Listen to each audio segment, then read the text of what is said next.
तो आज हम उस एपिसोड की मिस्टेक्स निकालेंगे जिसमें भिड़े को सोना मिलता है। आपने एपिसोड तो देखा ही होगा, अगर नहीं देखा तो कोई बात नहीं, डिस्क्रिप्शन में लिंक है, देख लो। भिड़े का एक आदमी के पास पेमेंट अटका हुआ होता है। भिड़े इन सब दोस्तों को बता देता है कि 6 महीने से पेमेंट नहीं दे रहा। तो मेहता साहब कहता है कि आज ही देर से उसके घर चले जाओ, घर में दे देगा पेमेंट, फैमिली के सामने शर्मिंदा हो जाएगा। तो भिड़े उस टाइम ही उसके घर चला जाता है। तो जब पेमेंट लेकर वापस घर की तरफ जाता है तो यहाँ पे एक आदमी नशे में होता है। तो भिड़े यहाँ पे उसके साथ रुक जाता है। नहीं मतलब भिड़े को यहाँ पे रुकने की क्या जरूरत है, वो आदमी बिल्कुल नशे में है, उसको पता तक नहीं कि क्या हो रहा है। तो तुम अपना रास्ता लेके चले जाओ यार। भिड़े यहाँ तक भी कहता है उसको कि आप रुको, मैं आपके लिए रिक्शा ढूंढ के लाता हूँ। बल्कि भिड़े को खुद के लिए रिक्शा नहीं मिल रही तो उसके लिए कहाँ से लाता।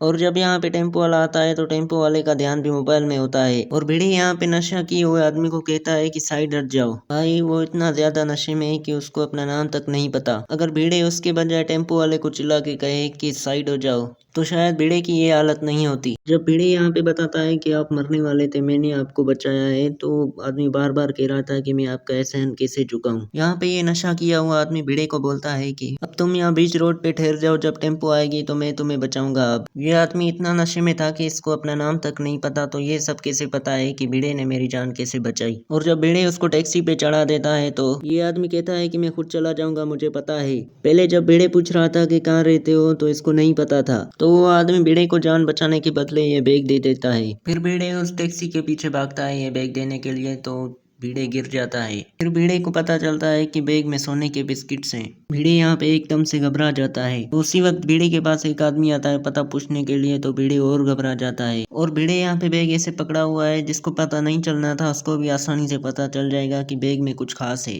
तो जब भिड़े घर आता है तो वहाँ पे भी टेंशन में होता है। भिड़े को उस टाइम ही पुलिस स्टेशन जाना चाहिए था। ठीक है, हम मानते हैं कि देर हो गई थी इसलिए नहीं गए, और फोन भी टूट गया था, वहाँ पे फोन भी नहीं किया, ये भी हम मानते हैं। और जब घर वापस आए तो वहाँ पे तो कॉल करना चाहिए था घर के मोबाइल से। वैसे तो ये थोड़ी थोड़ी बात पे इंस्पेक्टर चालू पांडे को कॉल करते हैं। फिर जब सुबह होती है तो ये बंदा देखता है कि इसके सोने के बिस्किट्स गायब है। फिर ये कंप्लेंट करने के लिए पुलिस स्टेशन जाता है। फिर जब पुलिस इन्वेस्टिगेशन के लिए निकलती है तो उसको भिड़े का एक कार्ड मिलता है। लेकिन उस वक्त जब भिड़े का ये पर्स गिर गया था तो भिड़े ने सब चीज उठाई थी अपनी। फिर ये कार्ड कैसे गिर गया। उसी सुबह सोसाइटी वाले लोग भी जाने वाले थे बैग देने पुलिस स्टेशन। लेकिन आप लोगों को तो पता है इनका, ये लोग कितनी फजूल की बातें करते हैं। अगर ये लोग इतनी बातें करने के बजाय ये लोग पुलिस स्टेशन निकल जाते तो शायद उससे पहले पहुंच जाते। इन लोगों ने इतनी बातें की, इतना टाइम पास किया, इन लोगों से पहुंचने के पहले पुलिस भिड़े के घर पहुंच गई और भिड़े गिरफ्तार हो गया। और अब यहाँ पे देखो पुलिस को थोड़ी तो छानबीन करनी चाहिए। मतलब धनराज ने कहा कि मुझे रात के वक्त भिड़े ने बेहोश करके मुझे लूटा है, तो पुलिस ने सच मान लिया और भिड़े को अंदर कर दिया। और पुलिस के बजाय सोसाइटी वाले लोग छानबीन कर रहे हैं। हम मानते हैं कि ये हर दफा ऐसा करते हैं, लेकिन पुलिस को तो भी छानबीन करनी चाहिए ना।